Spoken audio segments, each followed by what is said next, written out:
Je vous salue tous dans le précieux nom de notre Seigneur et Sauveur Jésus-Christ. Et je bénis son nom pour la grâce qu'il nous fait de pouvoir encore partager sa parole ensemble. Que sa paix soit et demeure notre héritage à tous.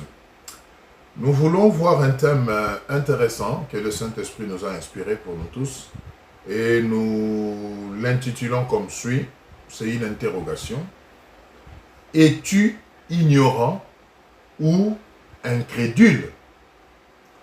Es-tu ignorant ou incrédule?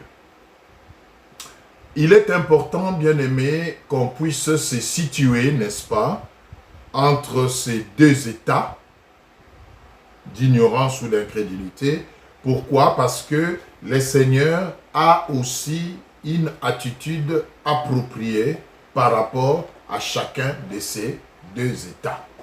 Donc, c'est important que nous puissions chacun se situer dans la catégorie des ignorants ou situé dans la catégorie des incrédules. Comme ça, tu sauras qu'est-ce que le Seigneur attend des ignorants et qu'est-ce que le Seigneur attend des incrédules et comment il les traite différemment.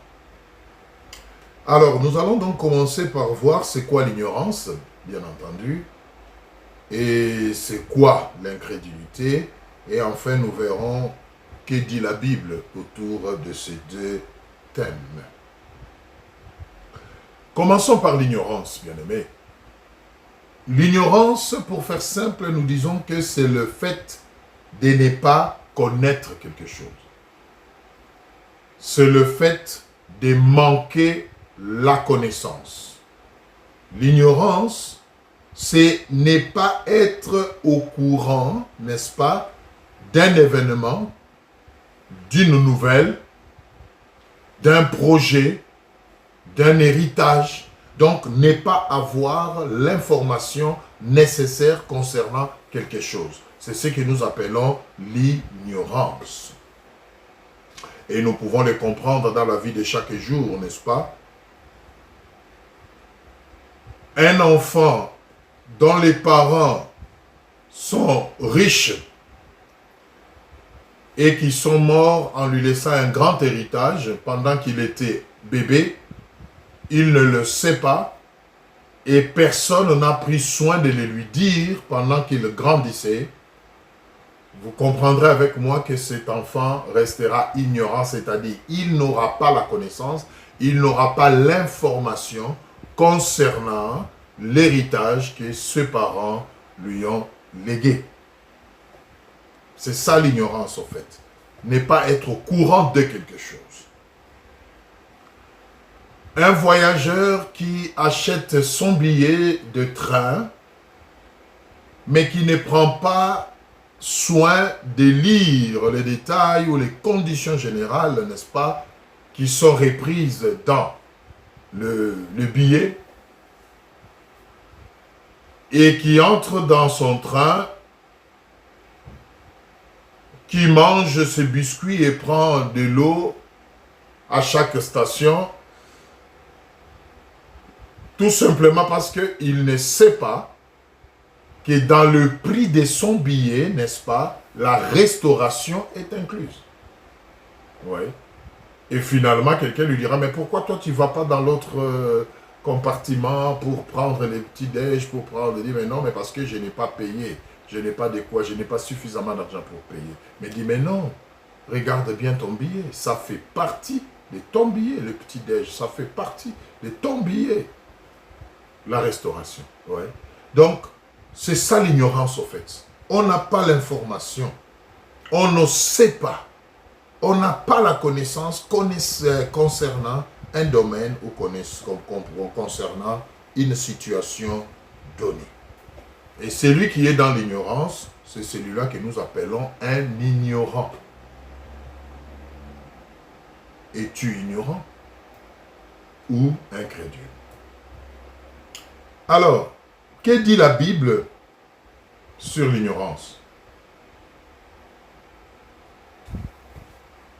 Qu'est-ce que l'ignorance peut avoir comme frein ou comme obstacle par rapport à nous en ce qui concerne la parole de Dieu. Nous allons prendre le premier passage pour voir que la parole de Dieu parle aussi de l'ignorance. Donc c'est une notion qui est reprise dans la parole de Dieu et nous allons voir dans quelle mesure cette notion peut impacter nos vies. Osée 4, 6. Osée 4, 6. Je vous laisse trouver. Osée 4, 6. Nous sommes dans l'Ancien Testament. Osée 4, 6. La Bible dit ceci.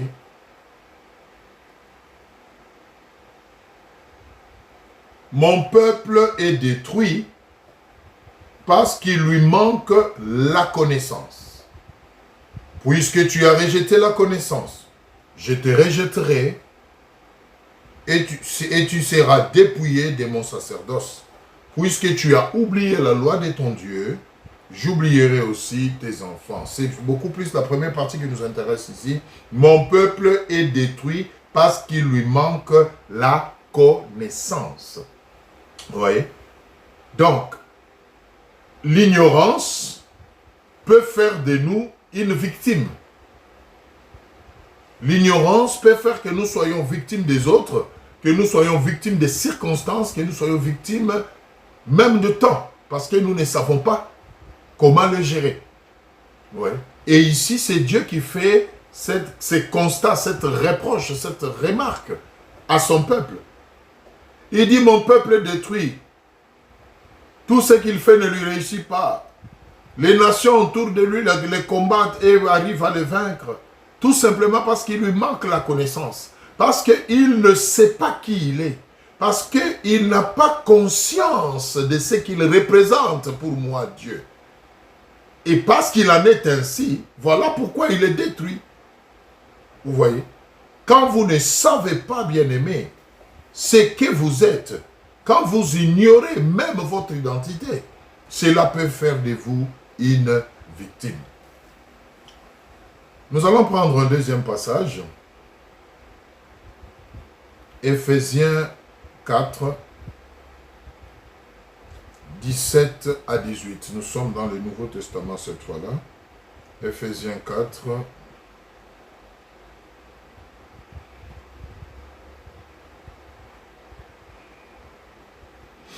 Éphésiens 4, 17 à 18. Écoutez ce que la Bible dit. Voici donc ce que j'ai dit et ce que je déclare dans le Seigneur. C'est que vous ne devez plus marcher comme le païen qui marche selon la vanité de leurs pensées. Ils ont l'intelligence obscurcie. Ils sont étrangers à la vie de Dieu à cause de l'ignorance qui est en eux à cause de l'endurcissement de leur cœur. Donc, l'ignorance, au fait, bien-aimé, peut nous faire passer à côté de la plaque, peut nous faire passer à côté de beaucoup de choses qui nous sont utiles, qui nous sont indispensables et qui sont même vitales pour nous. Mais parce que nous les ignorons, parce que nous ne les savons pas, nous sommes victimes. Et dans les contextes bibliques, dans les contextes des choses de Dieu, sous l'angle spirituel, au fait, l'ignorance fait de nous des victimes de l'ennemi qui est le diable. Quand nous ne savons pas, qu'est-ce que nous pouvons ignorer? Vous pouvez poser la question. Mais je suis ignorant par rapport à quoi? Mais on peut être ignorant par rapport à son identité. Qu'est-ce que tu es? Qui est-ce que tu es effectivement? Nous sommes dans l'angle spirituel ici.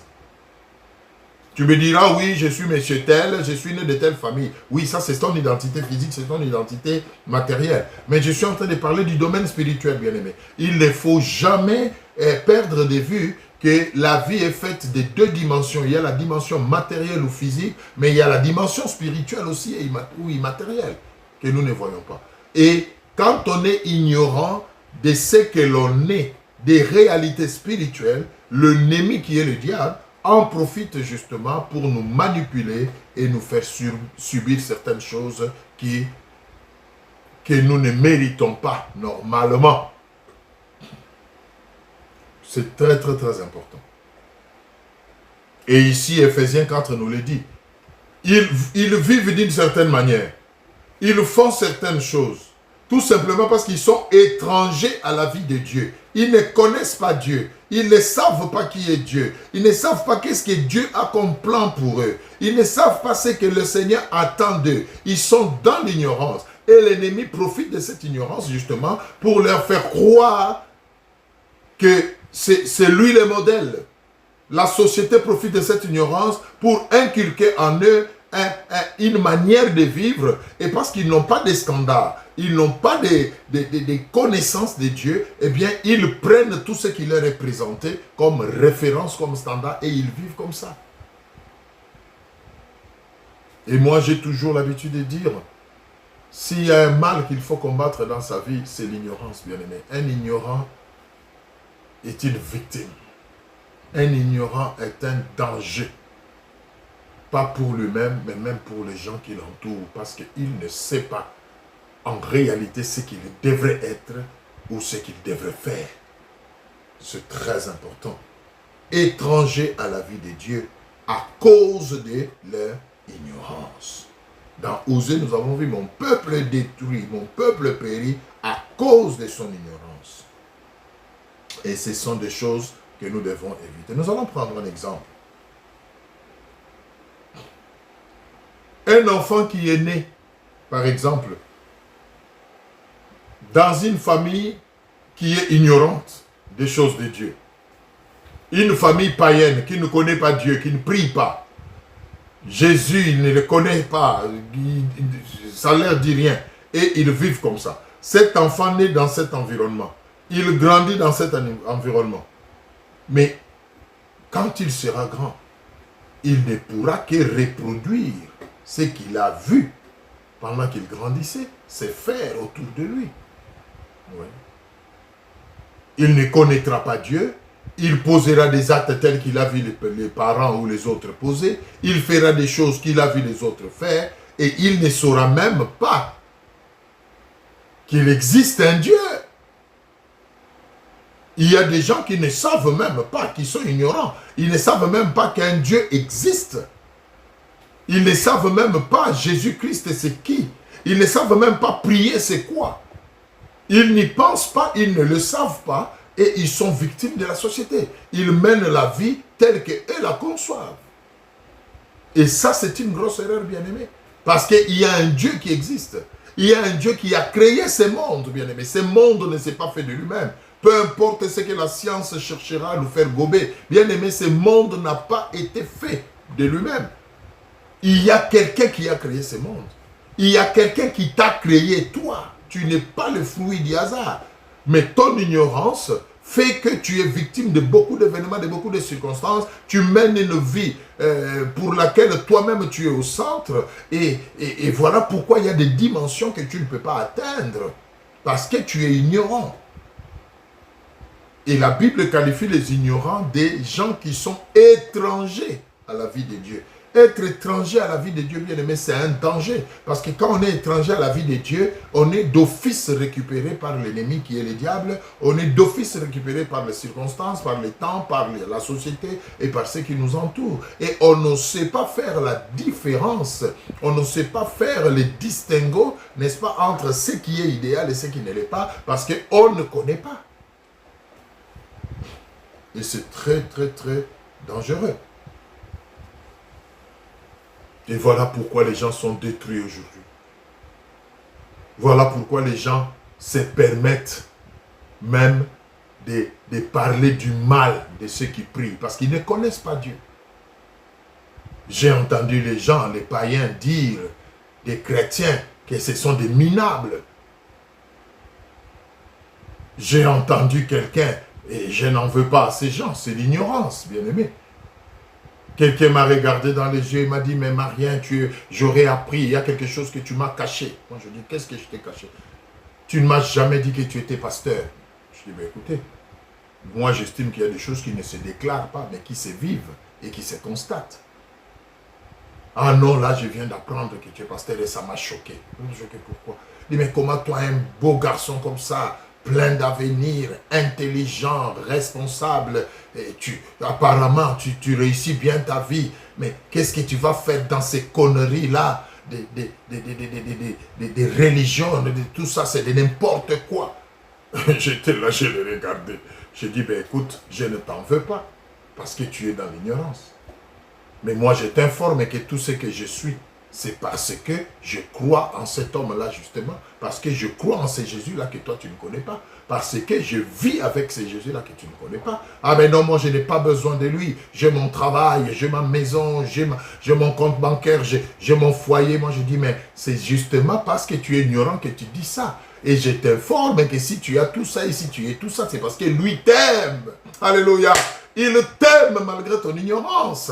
Il te préserve la vie, bien-aimé. Quand tu dors, tu te réveilles le matin. Tu ne sais pas ce qui s'est passé pendant que tu dormais autour de toi. Mais il y a un Dieu qui t'aime malgré ton ignorance et qui veille sur toi. Il est patient avec toi. Il te donne le temps pour que tu arrives. Il croit en toi. Il sait que tu finiras par le connaître. Tu finiras par te rattraper. Voilà pourquoi il te protège. Ce n'est pas parce que tu as un grand diplôme que tu dors et que tu te réveilles le matin. C'est faux. Ce n'est pas parce que tu as fait des grandes études et que tu prospères dans la vie. C'est faux. Parce qu'il y en a qui ont fait des plus grandes études que toi. Mais regarde-le, il n'avance même pas d'un pas. Il y a un Dieu, bien-aimé. Même si vous l'ignorez, il est là. Il vous aime. Il veille sur vous jour et nuit. Et il est patient. Il est patient. Il vous donne le temps. Et dans cette patience, il crée des opportunités comme celle-ci pour que vous puissiez apprendre. Il vous met la puce à l'oreille pour que vous puissiez entendre des choses comme ça et vous dire au fait, et que vous puissiez vous rattraper. Es-tu ignorant ou incrédule? Nous sommes encore en train de voir l'ignorance. Donc un ignorant, c'est vraiment quelqu'un qui ne connaît pas. Il ne sait pas. Nous allons voir la différence avec l'incrédulité tout à l'heure. Mais prenons encore un autre passage. Acte 3, 17 à 20. Acte 3, 17 à 20. Qu'est-ce que la Bible dit? Et maintenant, frères, je sais que vous avez agi par ignorance, ainsi que vos chefs. Ici, c'est Pierre, après la Pentecôte, n'est-ce pas, qui est en train de révéler aux Juifs, même aux soldats romains qui étaient là, présents, qu'ils avaient agi par ignorance, ne connaissant pas Jésus-Christ. Ils l'ont crucifié, ils l'ont amené à la croix, ils l'ont crucifié, mais que 3 jours après, il est ressuscité. Alors il leur dit, vous avez agi par ignorance. Mais Dieu a accompli de la sorte ce qu'il avait annoncé d'avance par la bouche de tous ses prophètes, que son Christ devait souffrir. Alléluia. Répentez-vous donc et convertissez-vous pour que vos péchés soient effacés, afin que des temps de rafraîchissement viennent de la part du Seigneur et qu'il envoie celui qui vous a été destiné, c'est-à-dire Jésus-Christ. Voilà, bien-aimés. Nous faisons des choses par ignorance. Il y a des gens qui sont dans une galère sans précédent aujourd'hui à cause de leur ignorance. Il y a des gens qui sont malades aujourd'hui, alités, amortis, déclarés même invalides à cause de leur ignorance. Ils ont posé des actes. Ils se sont introduits dans des alliances. Ils se sont mis dans des choses qui n'ont pas glorifié Dieu à cause de leur ignorance. Et aujourd'hui, vous en souffrez. Vous vous êtes mariés dans l'ignorance, sans trop savoir le mariage, c'est quoi, qu'est-ce qu'il faut, comment il faut vivre dans les mariages. Et voilà qu'aujourd'hui, vous êtes seuls avec les enfants, vous souffrez, vous êtes divorcés. C'est même la 4e fois que vous l'êtes, par exemple. Vous êtes instable à cause de l'ignorance. L'ignorance rend instable, bien-aimé. Quand on est étranger à la vie de Dieu, on est victime des événements, on est victime de ses propres actes et de ses choix. Et l'ennemi en profite pour nous y maintenir. Mais ici, la parole de Dieu nous dit, Dieu ne tient pas compte de l'ignorance. Quand vous réalisez que vous avez été dans l'ignorance, quand l'occasion vous est donnée d'acquérir la connaissance, maximisez-la, saisissez-la, répentez-vous, regrettez votre état d'ignorance, prenez la décision de connaître ce Dieu-là, de marcher avec lui, et vous verrez que beaucoup de choses qui vous accablent aujourd'hui vont tomber d'elles-mêmes. C'est ce que Pierre essaye d'exhorter la foule le jour de la Pentecôte ici. Il dit, vous avez agi par ignorance. Dieu ne vous en veut pas. Mais maintenant, ce qu'il attend de vous, alléluia, repentez-vous, désirez la connaissance, cherchez la connaissance, et vous verrez que Dieu va changer la donne dans votre vie, et votre vie prendra une autre tournure qui vous amènera la paix. Il y a des gens qui ne dorment pas. Il y a des gens qui font des insomnies, des cauchemars, ils ne savent pas quoi faire à cause de l'ignorance. Vous souffrez, bien-aimés. Mais il y a une connaissance qui peut vous amener la paix. Jésus-Christ de Nazareth. Venez à Dieu. Voilà ce que Dieu attend des ignorants. Il ne vous juge pas, il ne vous en veut pas. Soyez-en sûrs, il ne vous en veut pas. La parole de Dieu est claire, nous allons le voir dans Acte 17. Dieu ne tient pas compte du temps de l'ignorance. Mais il est patient. Il nous pousse.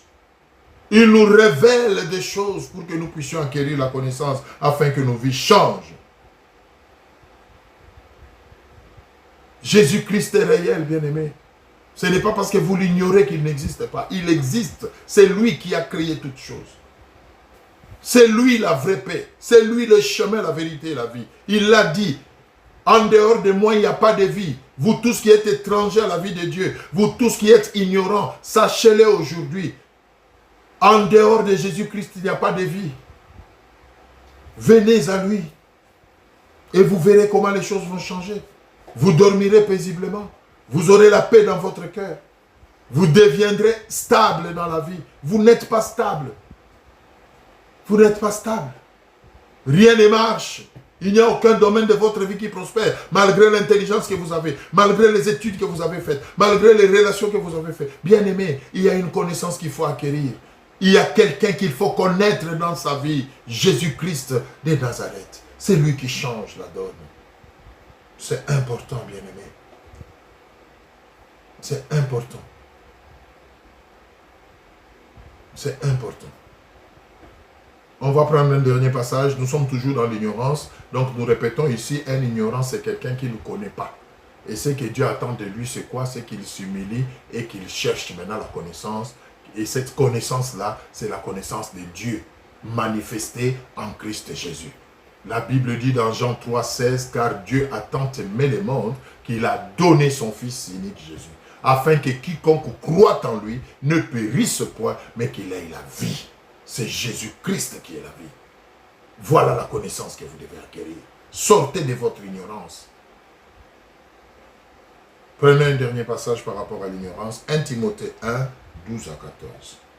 1 Timothée 1, 12 à 14. Oh. Je rends grâce à celui qui m'a fortifié, à Jésus-Christ notre Seigneur, de ce qu'il m'a jugé fidèle, en m'établissant dans les ministères, moi qui étais auparavant un blasphémateur, un persécuteur, un homme violent. Mais j'ai obtenu miséricorde, alléluia, parce que j'agissais par ignorance dans l'incrédulité. Oh Jésus. Et la grâce de notre Seigneur a surabondé avec la foi et la charité qui est en Jésus-Christ. Ici, Paul est en train de parler de sa conversion. J'étais blasphémateur, j'étais ceci, j'étais cela, par ignorance. Mais un jour, la grâce, la connaissance, Jésus-Christ par excellence, s'est manifesté à moi et a changé ma vie. Il a changé ma vie. Je ne sais pas qui tu es aujourd'hui. Je ne sais pas quel est le nom qu'on t'a donné dans la société. Un violeur peut-être. Un adultère, je ne sais pas. Un méchant. Un grincheux.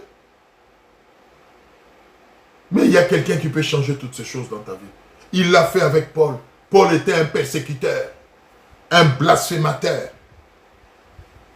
Il le déclare lui-même. Un homme violent qui a prouvé le sang des autres. La mort des autres.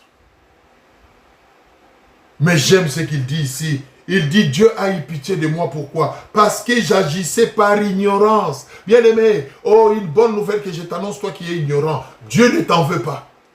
Dieu ne tient pas compte du temps de l'ignorance.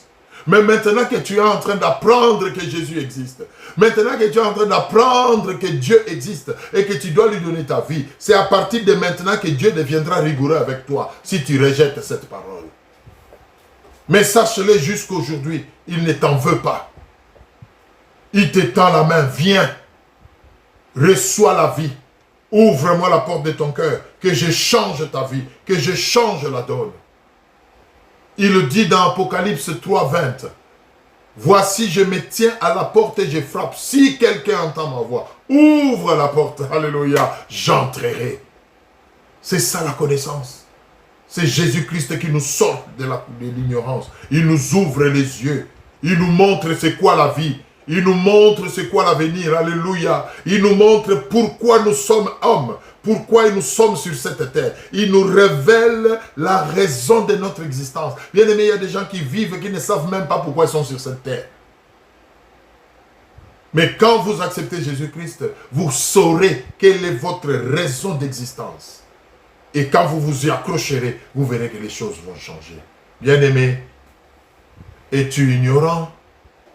Voilà ce que Dieu attend de toi. Donne-lui ta vie. Aujourd'hui, si tu entends ma voix, n'endurcis pas ton cœur. Deuxième chose pour terminer. Donc là, nous venons de parler de l'ignorance. Souvenez-vous, nous avons dit, nous parlons d'un thème qui est une interrogation. Es-tu ignorant ou incrédule? Que chacun se retrouve et pose les actes qu'il faut pour sortir de son ignorance ou de l'incrédulité. Maintenant, un incrédule, contrairement à un ignorant, un incrédule, c'est qui? Un incrédule, c'est celui qui doute. Donc l'incrédulité en soi, c'est le fait de douter. C'est le fait de ne pas avoir la foi, de ne pas croire. C'est le fait d'endurcir volontairement son cœur. C'est ça l'incrédulité. L'incrédulité, contrairement à l'ignorance qui est le fait de ne rien connaître, l'incrédulité, c'est le fait de refuser de se laisser convaincre. C'est le fait de refuser la connaissance. La connaissance est là, elle est à votre portée, mais vous la refusez. Vous refusez de croire. C'est ça l'incrédulité. Donc vous comprendrez qu'un ignorant n'est pas un incrédule. Un ignorant n'est pas encore à la portée de la connaissance, n'a pas encore la connaissance. Et ce que Dieu attend de lui, c'est que dès qu'il a la connaissance, qu'il puisse se laisser faire, qu'il accepte, qu'il adhère et que Dieu change sa vie. C'est comme nous venons de lire dans l'histoire de Paul dans Ephésiens 4. Je faisais des choses, j'étais ceci par ignorance. Quand le Christ s'est manifesté à moi, j'ai accepté, je me suis laissé et il m'a transformé.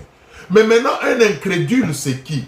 Un incrédule, c'est celui qui, alléluia, quand la connaissance vient frapper à sa porte, quand elle est à sa portée, il refuse de croire. C'est ça un incrédule. Donc, un ignorant peut devenir incrédule dès lors que la connaissance est à sa portée et il refuse de croire. Et ce n'est pas ce que je vous souhaite, bien-aimés. Ne doutez pas de Dieu. N'ayez pas un cœur endurci. Un incrédule, c'est celui qui a un cœur endurci. Il connaît la parole de Dieu. On le lui a prêché. Il le sait, mais il dit c'est n'importe quoi. Je refuse. C'est ma vie. J'en fais ce que je veux. C'est ça un incrédule. Un incrédule, c'est celui qui connaît la parole de Dieu, mais qui n'y croit pas.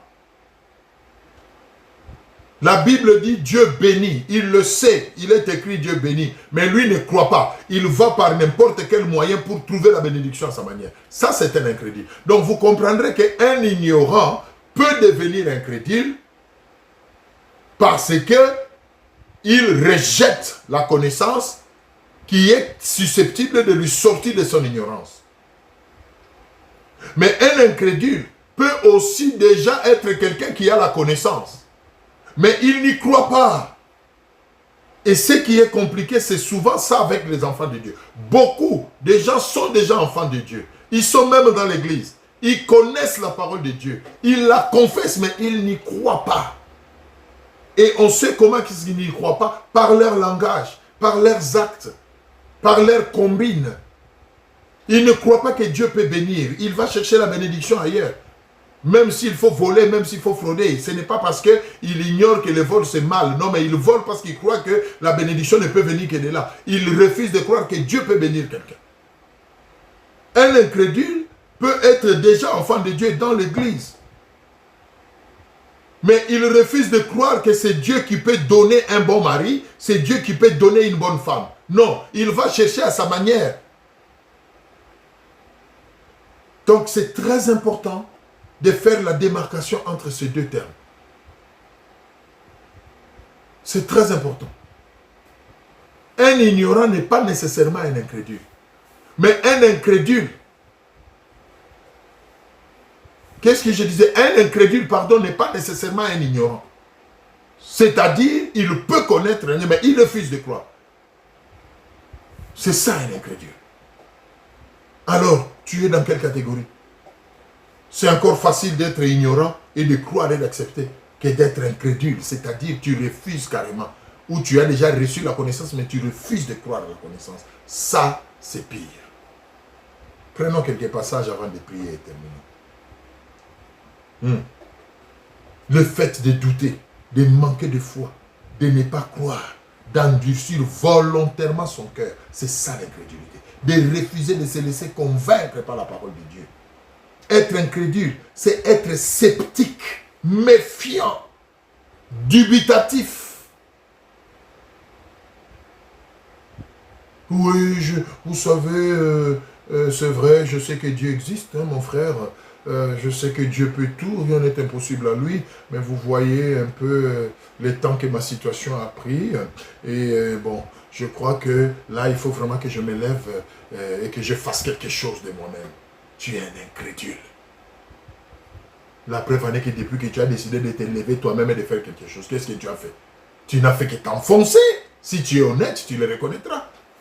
Bien-aimé, la parole de Dieu est claire. Jean 15, 5. Sans moi, vous ne pouvez rien. C'est biblique. Un incrédule, c'est celui qui essaye de faire des choses par lui-même, tout en ayant la connaissance, tout en étant enfant de Dieu, tout en étant dans l'église. Mais il fait des choses, il croit que c'est par ses efforts, il croit que c'est par ses efforts, c'est par ses mérites. Il ne croit pas que tout est grâce. Alléluia. Il ne croit pas que tout est grâce. Il ne croit pas que tout a été accompli à la croix. Non. Il veut lui aussi accomplir quelque chose. C'est ça l'incrédulité. Toi qui es ignorant, je t'en supplie, ne deviens pas incrédule en refusant de croire. Et toi qui es déjà incrédule, non pas parce que tu es ignorant, mais parce que tu refuses de croire la parole de Dieu. Je t'en supplie, laisse-toi faire. Fais confiance en Dieu. Fais confiance en Dieu. La Bible dit, ceux qui espèrent en lui ne sont point confus. Romains 3, 3. Qu'est-ce que la Bible dit? Écoutez. Et quoi? Si quelques-uns n'ont pas cru, leur incrédulité anéantira-t-elle la fidélité de Dieu. Si quelques-uns n'ont pas cru. Donc l'incrédulité, c'est refuser de croire. C'est-à-dire tu as l'opportunité de croire. La connaissance est à ta porte, mais tu refuses. Romains 4, 20. Romains 4, 20. On va prendre quelques passages qui illustrent tout ce qu'on vient de dire sur l'incrédulité. Romains 4, 20.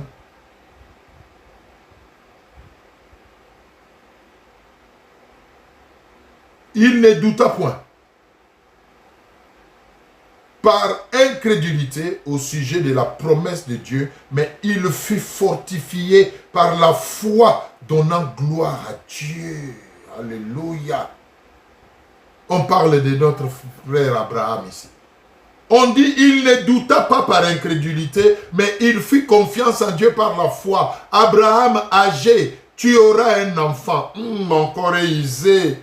L'enfant viendra comment? C'est ça l'incrédulité. Dieu te dit, tu auras ceci. La parole de Dieu te dit ceci. Te dit, non, tu essaies d'être réaliste. Tu te dis, bon, en tenant compte des paramètres macroéconomiques actuels.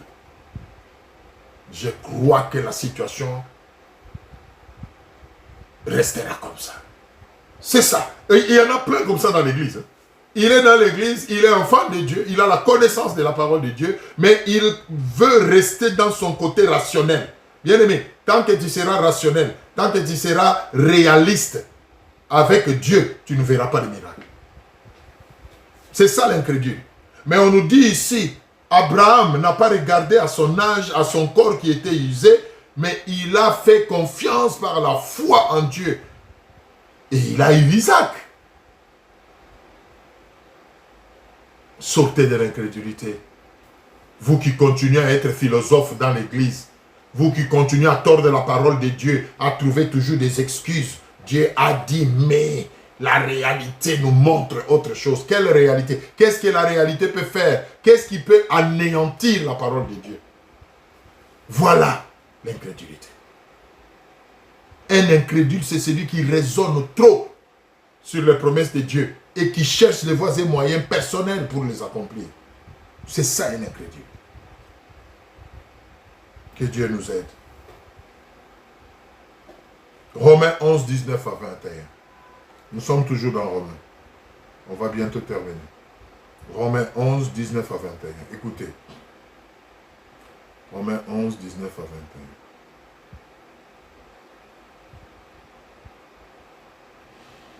Tu diras donc, les branches ont été retranchées afin que moi je fusse hanté. Cela est vrai. Elles ont été retranchées pour cause d'incrédulité. Et toi, tu subsistes par la foi. Ne t'abandonne pas à l'orgueil, mais crains. Car si Dieu n'a pas épargné les branches naturelles, il ne t'épargnera pas non plus. L'incrédulité s'oppose à la foi, à la croyance. Toi, par la foi, tu as été accepté dans la famille de Dieu. Alors qu'Israël, qui était destiné à la famille de Dieu, par son incrédulité a été rejeté. Bien-aimé, un incrédule finit par être vomi de Dieu. Un incrédule, parce qu'il s'oppose à Dieu, il doute de Dieu, il ne reconnaît pas, il n'est ni chaud ni froid, Dieu le vomit. Mais on nous exhorte, nous, à croire par la foi. Bien-aimé, crois par la foi que par les meurtrissures de Christ, tu es guéri. Tu verras la guérison venir. Mais toi, tu es incrédule, oui, il est écrit par les meurtrissures, mais en réalité, vous voyez, ça fait 5 ans, hein, les clichés sont là, mais bon, écoutez, frère, tu ne verras jamais la guérison tant que tu resteras en train de raisonner. Fais confiance à Dieu. C'est très important. Et un dernier passage pour terminer. Matthieu 17, 15 à 17. Seigneur, aie pitié de mon fils, qui est lunatique et qui souffre cruellement. Il tombe souvent dans le feu et souvent dans l'eau. Je l'ai amené à tes disciples, ils n'ont pas pu les guérir. Race incrédule et perverse. Répondit Jésus, jusqu'à quand serai-je avec vous? Jusqu'à quand vous supporterai-je? Amenez-le-moi. Race incrédule et perverse. Jésus fait cette remarque à qui? Qui est-ce qu'il appelle race incrédule? Ses disciples. C'est-à-dire les gens qui le connaissent. Donc vous comprenez que l'incrédulité, ce n'est pas l'ignorance. Un ignorant n'est pas un incrédule. Un ignorant ne sait rien. Il faut lui apprendre, alléluia, pour qu'il puisse connaître, acquérir la connaissance et qu'il soit sauvé. Et c'est ça l'idéal. Un ignorant n'est pas incrédule, mais j'insiste, il peut devenir incrédule s'il rejette la grâce de la connaissance. Mais un incrédule, c'est quelqu'un qui a la connaissance, qui connaît Dieu, qui manipule même les Écritures. Mais il n'y croit pas. Il ne croit pas. Il n'y croit pas. Et c'est ce que Jésus dit à ses disciples.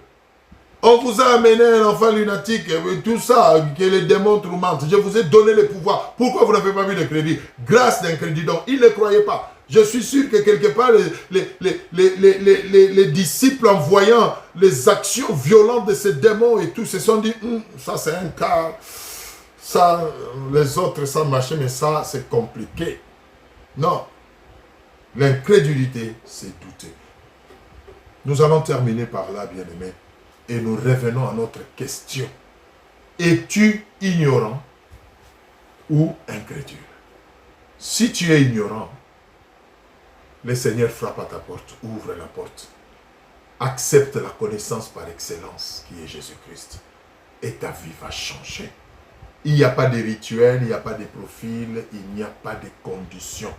La Bible dit, si tu crois, tu verras la gloire de Dieu. La Bible dit dans Jean 1, 13, à tous ceux qui l'ont reçu, il a donné le pouvoir de devenir enfant de Dieu.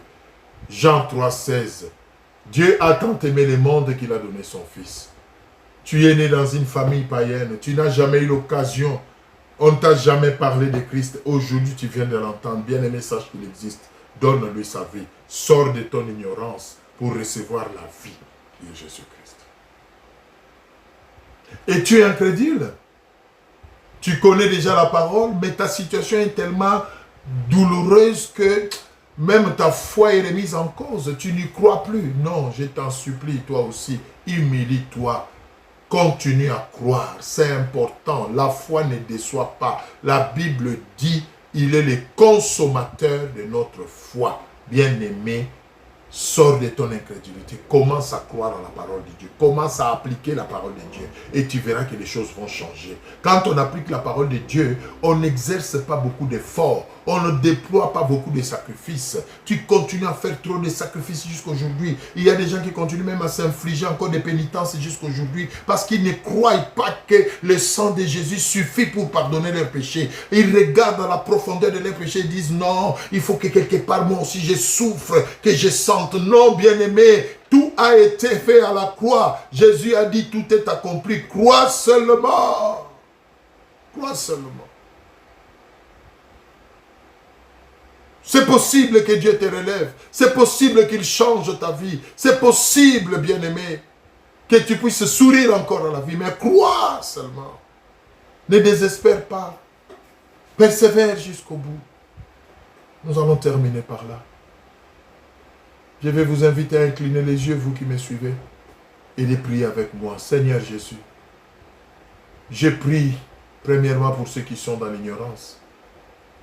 Peu importe la raison de leur ignorance, je te bénis parce que tu ne leur tiens pas rigueur. Pardonne leur ignorance et fais-leur la grâce. Dispose leur cœur à te recevoir, toi la connaissance par excellence, afin qu'ils soient sauvés. Je prie pour ceux qui sont incrédules.